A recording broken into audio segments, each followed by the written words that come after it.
साल 2025 equity market में बड़ा पैसा बनाए बगैर एफआईज की बिकवाली के दबाव और घरेलू फंड्स की मजबूत खरीदी के बीच बीत गया।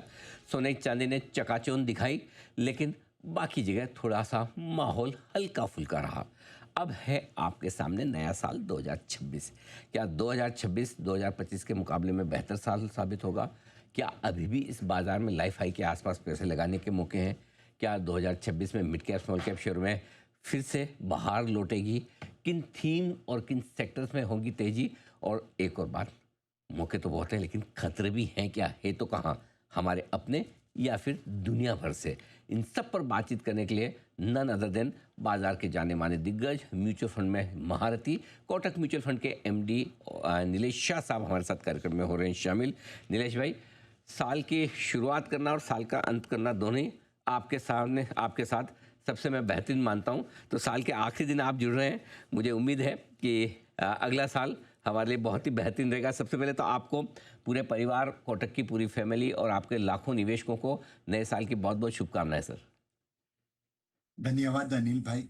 आपको, आपके परिवार को और जी बिजनेस के सभी श्रोताजनों को नए वर्ष की हार्दिक शुभकामनाएं। सर शुभकामनाएं तो दे रहे हैं आप, लेकिन इसके साथ साथ कमिटमेंट भी चाहिए कि हाँ नया साल अच्छा रहेगा। बिल्कुल पैसे वैसे बनेंगे इस बार। अनिल भाई, कल ही एक गाना गुनगुना रहा था।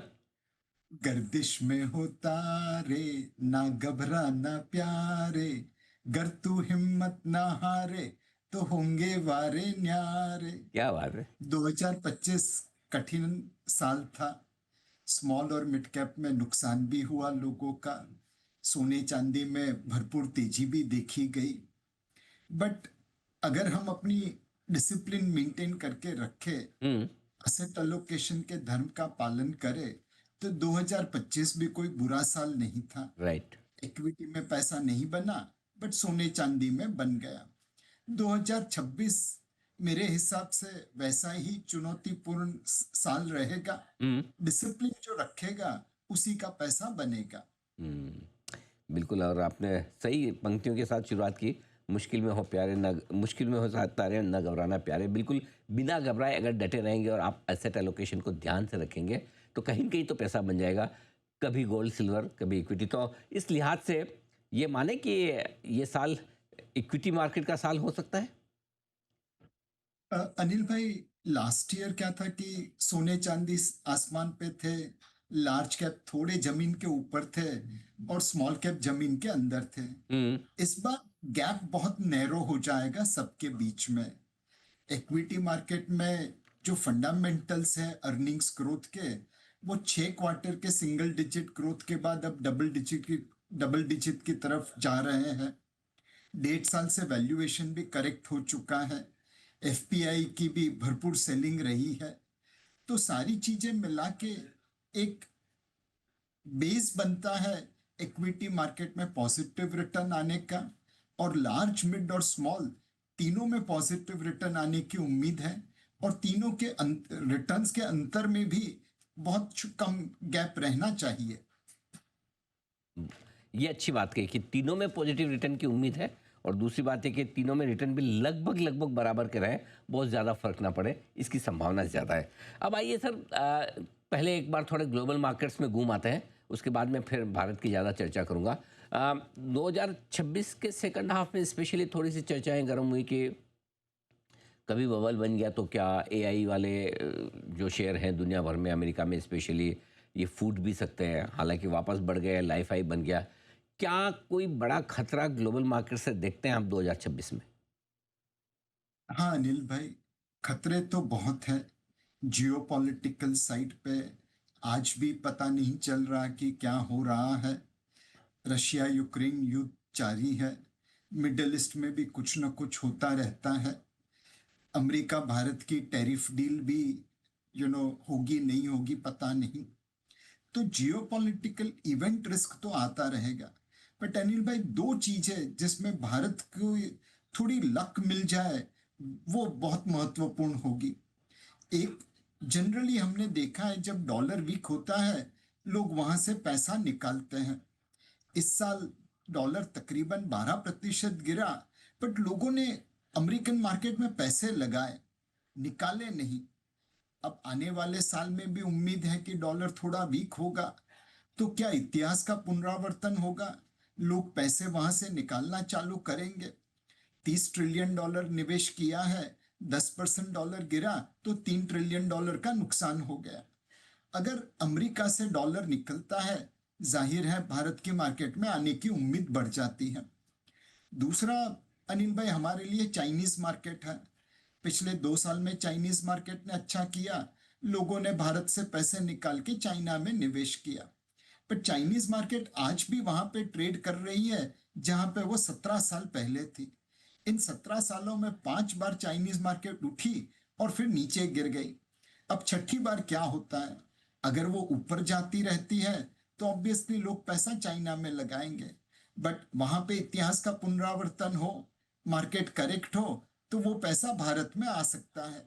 तो हमारे फंडामेंटल्स अच्छे हैं, बट सोने पे सुहागा के लिए थोड़ी तकदीर चाहिए। लोग अमेरिका से पैसा निकाले बिकॉज वहां पे डॉलर वीक हो रहा है, और चाइनीज मार्केट में इतिहास का पुनरावर्तन छठी बार हो। ये बात बिल्कुल, थोड़ी सी किस्मत चल जाए, लेकिन किस्मत सर साथ थोड़ा कम दे रही है, और ट्रेड डील भी लटकी पड़ी है। क्या लगता है सर, क्या ये बड़ी गेम चेंजर हो सकती है अगर हो जाए तो? अभी तो मतलब ये टैरिफ डील नहीं हुई, उसकी वजह से इकोनॉमी पे कोई एडवर्स इम्पैक्ट नहीं देख रहे हैं। हम्म। उल्टा सरकार ने रिफॉर्म्स के पैडल को बड़ी जोर से पुश कर दिया है। लेबर कोड हुआ, न्यूक्लियर बिल हुआ, जीएसटी कट हुआ।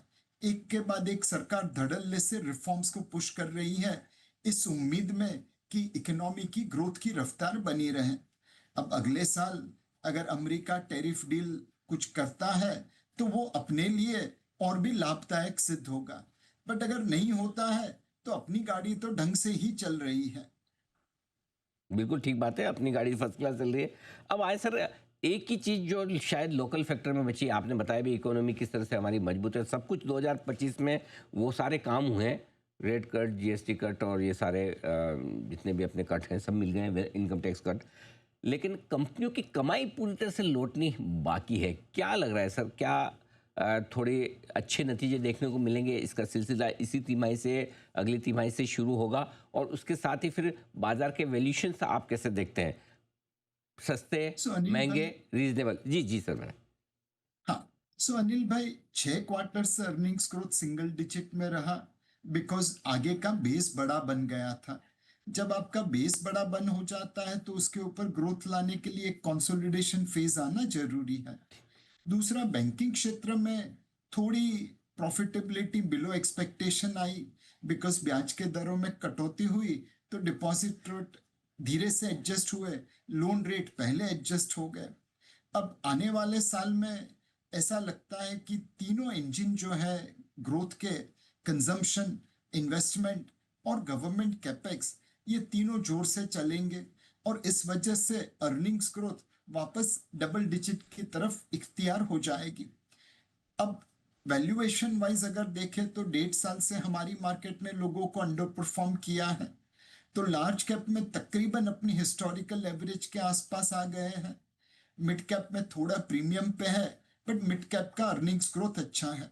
स्मॉल कैप एक ऐसा है जहां पे वैल्यूएशन अभी भी थोड़े स्ट्रेच लगते हैं, अर्निंग्स ग्रोथ थोड़ा उम्मीद से कम आ रहा है।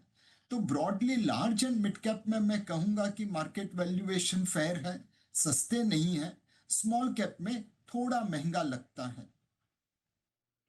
बिल्कुल ठीक बात है। स्मॉल कैप अभी भी थोड़े महंगे, बाकी ठीक है। अच्छा सर, एक जो बड़ी चीज़ दिखी है 2025 में, आपने, आपकी पूरी इंडस्ट्री, म्यूचुअल फंड ने जमकर मुकाबले किया एफआईज का, पूरे पैसे लगाए भी। सपोर्ट हमारे जैसे इन्वेस्टर्स का पीछे से पूरा है आपको, पिछले साल भी था, इस साल भी रहेगा। लेकिन क्या लग रहा है सर, क्या एफआईज के बिकवाली रुकने का टाइम आ रहा है, नहीं आ रहा है? और दूसरा, आपको हम पर भरोसा है कि हम लगातार पैसे देते रहेंगे? तो अनिल भाई, आप पे तो पूरा भरोसा है। आप अपना ही नहीं, अपने सारे श्रोताजनों का पैसा भी म्यूचुअल फंड के जरिए या डायरेक्ट मार्केट में निवेश करवाते रहेंगे, और उनके लिए वेल्थ क्रिएशन करते रहेंगे। अगर एफपीआई की बिहेवियर को देखें तो अनिल भाई, पहले एचएफटी है, वो हाई फ्रीक्वेंसी ट्रेडर 30-40 हजार करोड़ सालाना लेके जाते हैं, या इससे भी ज्यादा लेके जाते हैं। अब धीरे धीरे रेगुलेटर्स उनके ऊपर निगहबानी कर रहा है, तो वो जो आउटफ्लो हो रहा है वो कम होने की उम्मीद है। दूसरा पैसिव एफपीआई है, वहां पे फंड मैनेजर कुछ करता नहीं, जो निवेशक कहता है उस हिसाब से वो फंड चलाता है। 2025 में इमर्जिंग मार्केट ने डेवलप मार्केट को आउट परफॉर्म किया। हमारी उम्मीद है कि अमेरिका से पैसा बाहर निकल के इमर्जिंग मार्केट में आएगा। अगर पैसिव पैसा आता है एमएससीआई इमर्जिंग मार्केट में, तो तकरीबन 17% भारत में अपने आप आएगा। उम्मीद है कि 2026 में इमर्जिंग मार्केट पैसिव फंड्स में पैसा आएगा। तीसरा अनिल भाई, एक्टिव फंड्स है। उन्होंने काफी जम के बिकवाली की है पिछले 3-4 सालों में। बहुत सारे फंड अब भारत पे अंडरवेट है। हमारा प्रीमियम भी दूसरे देशों के सामने अब हिस्टोरिकल प्रीमियम एवरेज पे आ गया है, तो धीरे धीरे उनकी सेलिंग इंटेंसिटी कम होगा ऐसा लगता है। 2026 में होपफुली वो बड़े सेलर्स नहीं होंगे, मार्जिनल बायर होंगे। और इसका एक प्रूफ है कि सेकेंडरी मार्केट में भले ये बेच रहे हो, प्राइमरी मार्केट में हर आईपीओ में उनकी खरीदारी चालू है। तो सेकेंडरी में बेचेंगे, प्राइमरी में खरीदेंगे। 2026 में नेट नेट मार्जिनली पॉजिटिव रहेंगे। एक जो चौथा सेगमेंट है उसे आप एफआईआई नहीं कह सकते, फॉरेन डायरेक्ट इन्वेस्टमेंट कह दीजिए। एलजी हो, वर्लपूल हो, प्रूडेंशियल हो, उन्होंने अपने कंपनीज या जॉइंट वेंचर को भारत में लिस्ट करके पैसा बाहर लेके गए। ये ट्रेंड आगे भी चलता रहेगा ऐसा हमें लगता है। तो भाई एफपीआई एक बास्केट है, मुझे लगता है कि एचएफटी का बिकवाली टेक आउट कम हो जाएगा। पैसिव में फ्लोज आने की उम्मीद है, एक्टिव की सेलिंग इंटेंसिटी कम हो जाएगी, और एफडीआई जो बनाम एफपीआई है उनकी एक्सोडस चालू रहेगी। बिल्कुल ठीक बात है। ये पूरा का पूरा आपके फ्लोज के लिहाज से घरेलू फंड में तो पैसे आते रहेंगे, कोई दिक्कत वाली बात नहीं। बस ये है कि एफआईज कब अपना बेचना थोड़ा सा कम करते हैं। एक और चीज़ जो हम जानना समझना चाहते हैं, इस तरह के मार्केट में जब आप कह रहे हैं कि मिड कैप, स्मॉल कैप और लार्ज कैप तीनों में पैसे बनेंगे, लगभग बराबर बनेंगे। जाहिर सी बात है हर वक्त तीनों में एक साथ नहीं बनेंगे, कभी किसी में कभी किसी में। किस तरह के इक्विटी फंड्स फिर ज़्यादा सही रहेंगे इन्वेस्टर्स के लिहाज से 2026 में निवेश करने के लिहाज से? तो अनिल भाई, मुझे लगता है अगले साल मिड कैप सबसे ज्यादा आउट परफॉर्म करेंगे। उसके बाद थोड़े अंतर पे लार्ज कैप रहेंगे, और उसके बाद थोड़े ज्यादा अंतर पे स्मॉल कैप रहेंगे, बिकॉज स्मॉल कैप की वैल्यूएशन आज भी चैलेंजिंग है। अब अगर आप एक नॉर्मल निवेशक है, तो आपके लिए मल्टी एसेट एलोकेशन फंड योग्य साबित होंगे। इसमें फंड मैनेजर डेट, इक्विटी और प्रेशियस मेटल में अपने व्यू के अनुसार निवेश करता है। अगर आप सिर्फ इक्विटी के लिए निवेश करना चाहते हैं, तो मल्टी कैप फंड को देख सकते हैं। इसमें आपको स्मॉल, मिड और लार्ज तीनों प्रकार के इक्विटी का एक्सपोजर मिलता है। तो चाहे मल्टी एसेट एलोकेशन फंड लीजिए या मल्टी कैप फंड लीजिए। इनफैक्ट अनिल भाई, मल्टी एसेट एलोकेशन फंड एक हरफन मौला फंड है। अगर आप रईस हैं तो आपको प्राइवेट बैंकर, वेल्थ मैनेजर की सर्विस मिलती है। बट म्यूचुअल फंड इंडस्ट्री 100 रुपए के निवेश के लिए भी आपको उसी प्रकार की सुविधा उपलब्ध करता है अपने मल्टी एसेट एलोकेशन फंड के जरिए। डेट, इक्विटी और प्रेशियस मेटल तीनों एसेट क्लास में सही समय पे सही एक्सपोजर देता है। तो मल्टी एसेट एलोकेशन फंड एक आम निवेशक के पोर्टफोलियो का अभिन्न अंग बनना चाहिए। नीलेश भाई, अगर किसी को सिर्फ इक्विटी में पैसा लगाना है या इक्विटी एलोकेशन को करना है, तो उसके लिए किस तरह के फंड्स बेहतर रहेंगे? मल्टी कैप फंड बेहतर रहेगा अनिल भाई। इसमें लार्ज, मिड, स्मॉल तीनों प्रकार के फंड का तीनों प्रकार के स्टॉक्स का आपको एक्सपोजर मिल जाता है। तो मल्टी कैप फंड भी लोग देख सकते हैं। तो बिल्कुल मल्टी कैप फंड ये भी आप चूज कर सकते हैं। डेट में भी पैसा बनेगा सर इस साल? सिर्फ डेट में ब्याज की दरों में आरबीआई एक्शन लेती है तो नीचे आते हैं, फिर मार्केट उसे वापस लेके जाता है। तो ये एकदम रेंज बाउंड मूवमेंट है। अगर डेट में आपको पैसा बनाना है, तो कैरी के ऊपर फोकस करना पड़ेगा, यील्ड के ऊपर फोकस करना पड़ेगा। अब एआईएफ मार्केट में परफॉर्मिंग क्रेडिट एआईएफ एक ऐसी कैटेगरी है जहां पे आज भी डबल डिजिट रिटर्न पॉसिबल है।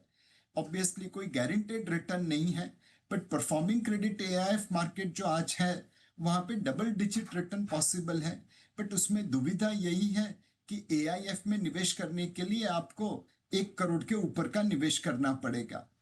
बाकी लोगों को डेट की जगह पे एक इक्विटी सेविंग स्कीम करके कैटेगरी है। इस फंड में अनिल भाई तकरीबन 10 से 50% इन्वेस्टमेंट इक्विटी की तरफ जाता है। बैलेंस पैसा 65% इक्विटी करने के लिए हम आर्बिट्राज में लगाते हैं और बाकी पैसा डेट में लगाते हैं। तो मोटा मोटा 30% इक्विटी हुआ, 35% आर्बिट्राज इक्विटी हुआ और बाकी का 35% डेट हुआ। तो तकरीबन आपका 70% रिटर्न डेट जैसा आता है, 30% रिटर्न इक्विटी से आता है। Over a period of time ये डेट से थोड़ी ज्यादा वॉलेटिलिटी जरूर देता है, बट रिटर्न भी उतना ही अच्छा देता है। तो जो डेट इन्वेस्टर्स हैं वह परफॉर्मिंग क्रेडिट एआईएफ को देख सकते हैं या इक्विटी सेविंग स्कीम उसे देखें। बट अनिल भाई मैं वापस कहूंगा, मैं इक्विटी सेविंग स्कीम की बात कर रहा हूं, इक्विटी लिंक्ड सेविंग स्कीम की बात नहीं कर रहा हूं, जहां पे आपको 3 साल का लॉक इन है और जहां पे आपको 100% इक्विटी एक्सपोजर मिलता है। बात है वो एक टैक्स बचाने के लिहाज से आप इक्विटी लिंक सेविंग स्कीम में पहले पैसा यस, लगाते थे, ओल्ड रिजीम में वो नहीं। इक्विटी सेविंग स्कीम ये बहुत ही बेहतरीन इंटरेस्टिंग फंड कैटेगरी है जिसमें डेट से थोड़ा ज़्यादा, इक्विटी से थोड़ा कम रिटर्न अगर आपको बनाना है, ये इक्विटी सेविंग स्कीम से जो नीलेश भाई ने अच्छे से बताई भी। सर 2-3 सेक्टर्स पर आपसे आउटलुक लेना चाहता हूँ। पहला तो ये कि इस साल new age e commerce digital platform कंपनियों की आईपीओ की बाढ़ रही और ये कंपनियां टॉक ऑफ द टाउन हो रही है। कोई पैसा लगाए ना लगाए बात ज़रूर करता है। क्या व्यू है आपका इस पूरी स्पेस पर? सो जनरली अनिल भाई देखा है कि बहुत सारी कंपनियां 2025 में जिसमें उम्मीद बहुत ज्यादा थी, चाहे रिटेल में हो चाहे ईएमएस स्पेस में हो, वहां पे जब प्रदर्शन उम्मीद से कम रहा तो स्टॉक मार्केट का रिएक्शन काफी नेगेटिव रहा। स्टॉक 30-30, 35-35% ऊपर से नीचे गिरे हैं। न्यू एज कंपनी में भी मुझे लगता है कि आपको सोच समझ के निवेश करना पड़ेगा।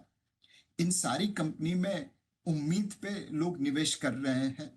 हम भी उनकी एक पाथ ऑफ प्रॉफिटेबिलिटी को तय करके निवेश कर रहे हैं। अगर एक्चुअल प्रदर्शन उम्मीद से कम हुआ तो इस स्टॉक में बड़ी जम के पिटाई हो सकती है, 30-35% वैसे ही निकल सकता है। तो आप निवेश जरूर करिए नई न्यू एज कंपनीज में, बट सोच समझ के करिए और वॉलेटिलिटी के लिए तैयार रहिए। ओके, ये बड़ी इंटरेस्टिंग चीज़ है कि वॉलेटिलिटी रह सकती है। 2026 के लिहाज से कौन सी थीम्स हैं, कौन से सेक्टर्स हैं नीलेश भाई जो आपको पसंद है? एक थीम जो हमें लगती है कि over next 2-3 years out perform कर सकती है वो कंज्यूमर डिस्क्रिशनरी स्पेस है। उसमें सरकार ने जो कदम उठाए हैं, इनकम टैक्स रिबेट के जरिए टैक्स पेयर्स की जेब में 1 लाख करोड़ रख दिए प्रति साल।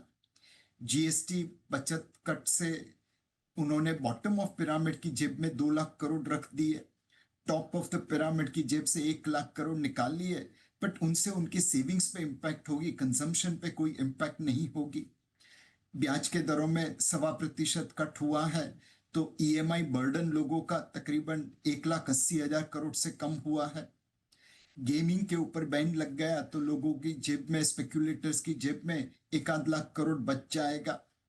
और 2027 की शुरुआत में सरकार 8th पे कमीशन की रिकमेंडेशंस को इम्प्लीमेंटेशन करेगा। तकरीबन 1.2 crore central government, PSU and defence personnel and pensioner, इनको उससे फायदा हो जाएगा। तो 5-6 लाख करोड़ रुपया सरकार कंज्यूमर्स की जेब में रख रही है। ये पैसा जहां पे खर्चा होगा उस क्षेत्र में वॉल्यूम एक्सपांशन होगा और शायद मार्जिन एक्सपांशन भी हो सके। रोटी कपड़ा पे तो ये पैसा खर्चा होता हुआ नहीं दिखता है, बट यही पैसा कंज्यूमर डिस्क्रिशनरी स्पेस पे खर्चा होता हुआ दिखता है। रेलवे की जगह एयरलाइन में जाएंगे, रिश्तेदार के घर छुट्टी मनाने की जगह टूरिज्म पे निकलेंगे, ट्रैवल पे निकलेंगे। घर शायद नहीं खरीदे बट घर की इंप्रूवमेंट करेंगे, पेंट करेंगे, टाइल्स लगाएंगे, कंज्यूमर ड्यूरेबल्स लगाएंगे, प्रिवेंटिव हेल्थ केयर के ऊपर ध्यान देंगे। तो ये जो पूरा एक स्पेस है कंज्यूमर डिस्क्रिशनरी का, वहां पे आने वाले 2-3 सालों में ये पैसों की स्पेंडिंग की वजह से काफी फायदा होगा, ऐसा लगता है। बिल्कुल ठीक बात है। कंजम्पशन से जुड़े हुए स्टॉक्स फिर इस लिहाज से काफ़ी बेहतर, काफ़ी मजबूत रह सकते हैं। एक और सर आपने पता नहीं क्यों नहीं बोला लेकिन मैं पूछ ही लेता हूँ। आपकी खुद की इंडस्ट्री, आपका खुद का ये कैपिटल मार्केट से जुड़ा हुआ स्पेस जिसमें ब्रोकर्स भी आ गए, वेल्थ मैनेजमेंट फर्म आ गई, म्यूचुअल फंड्स आ गए। आपने देखे ही आपके पुराने mutual fund ICICI prudential mutual fund जिसके आप लंबे समय तक सीईओ रहे हैं। क्या गजब का रिस्पॉन्स मिला, क्या लिस्टिंग हुई है। क्या लग रहा है सर, ये स्पेस भी मजबूत रहेगी 2026 में? तो अनिल भाई, ये स्पेस में बॉटम अप सिलेक्शन करना पड़ेगा। जाहिर है कि ब्रोकिंग स्पेस में भी अगर आप देखें तो जो डिजिटल ब्रोकर स्पेस था उन्होंने बहुत अच्छा किया। फिजिकल ब्रोकर वाले धीरे धीरे उतना अच्छा नहीं कर पाए। असेट मैनेजमेंट कंपनी में भी किसी ने बहुत अच्छा प्रदर्शन किया, किसी ने नहीं किया। इंश्योरेंस स्पेस में भी वैसा ही दिख रहा है। तो फाइनेंशियल सर्विसेज या कैपिटल मार्केट को जो क्षेत्र है उसमें आपको स्टॉक सिलेक्शन सही करना पड़ेगा। कौन अच्छा प्रदर्शन कर सकता है परफॉर्मेंस के रूप में, कौन अच्छी टेक्नोलॉजी का लिवरेज करके अपने कस्टमर को सही सॉल्यूशन दे सकता है, वह लोग इस क्षेत्र में अच्छा करेंगे। ये पूरा बॉटम अप सिलेक्शन का क्षेत्र रहेगा। बिल्कुल ठीक बात है। तो बॉटम्स अप अप्रोच के साथ कैपिटल मार्केट शेयरों में आप कर सकते हैं फोकस। और आखिरी राय सर आपसे, हमारे सारे दर्शकों के लिए 2026 के लिए कोई निवेश मंत्र जो आप देना चाहें उन्हें, कुछ एक अच्छी सीख जो काम आए। अनिल भाई, एक श्लोक सुना था, वही रिपीट कर देता हूं। शनै पंथा शनै कंथा शनै पर्वत मस्तिके शनै विद्या शनै वित्तम पंचयात्नी शनै शनै। शनै पंथा मतलब धीरे धीरे कदम उठाते मंजिल पे पहुंच जाते हैं। हम्म। शनै कंथा मतलब छोटे छोटे स्टिचेस लेके आप गारमेंट को पूरा स्टिच कर सकते हैं। शनै पर्वत मस्ती के छोटे छोटे स्टोन्स को आप क्रॉस करते जाएंगे तो पहाड़ चढ़ पाएंगे। शनै विद्या, रोज एक किताब पढ़ते रहेंगे तो विद्या प्राप्त हो जाएगी। शनै वित्तम, रोज कॉइन जमा करते रहेंगे तो वेल्थ भी बन जाएगी। तो ये सारी चीजें आपके पास धीरे धीरे छोटे छोटे कदमों उठा के मिलती है। कोई रातों रात अमीर नहीं बन सकता। Every rule has an exception, but I am talking about average. Hmm. तो थोड़ा धैर्य रखना होगा, रिटर्न की एक्सपेक्टेशन मॉडरेट करनी होगी और अपने असेट अलोकेशन धर्म का पालन करना पड़ेगा। हम्म। और किसी भी फंड मैनेजर का अगर आपको व्यू जानना है असेट अलोकेशन के लिए, आप हमारे मल्टी एसेट अलोकेशन फंड के एसेट अलोकेशन को देख लीजिए। जी। वहां पे कितना पैसा इक्विटी में लगा है, कितना प्रेशियस मेटल में लगा है, कितना डेट में लगा है, आपके सामने है। दूध का दूध, पानी का पानी हो जाएगा। परफेक्ट, बहुत बढ़िया। बस मतलब आपको डिसाइड करना है कि पैसा ज़्यादा बनाना है या जल्दी बनाना है, राइट? मतलब जल्दी बनाना है, थोड़ा बनाना है तो ठीक है, फिर आपकी मर्जी। और ज़्यादा बनाना है और लंबा बनाना है तो फिर बात अलग है। अच्छा सर, अभी आपको है ना, छोड़ने से पहले एक मन में अचानक से लास्ट सवाल आ गया कि आपको अपने लिए और मेरे लिए, दोनों के लिए एक नए साल का रेजोल्यूशन लेना है, पर्सनली प्रोफेशनली जो भी। तो मतलब आप अपने लिए आसान सा सोच सकते हैं, मेरे लिए मुश्किल वाला दे सकते हैं। नहीं अनिल भाई, हम दोनों को एक ही रेजोल्यूशन लेना है कि हमने काम के पीछे बहुत समय लगा दिया। दिन रात हमने बहुत काम किया है। अब ये उम्र आ गई है कि हम अपने हेल्थ का भी ध्यान रखें। तो आपके लिए मैं हैप्पी के साथ साथ हेल्दी लाइफस्टाइल अपनाने का अनुरोध करूंगा, जो मुझे खुद को भी फॉलो करना है। बिल्कुल सर, बिल्कुल। काम भी करेंगे और सेहत का भी ध्यान रखेंगे। आपका रेजोल्यूशन, मेरा रेजोल्यूशन भी, हम दोनों के लिए बिल्कुल। बहुत बहुत धन्यवाद नीलेश भाई, और एक बार फिर से आपको नए साल की बहुत बहुत शुभकामनाएं, ढेर सारी बधाइयाँ। Thank you so much. धन्यवाद। आइए, इस खास शो में इतना ही। मुझे दीजिए इजाज़त, बने रहिए हमारे साथ। नमस्कार।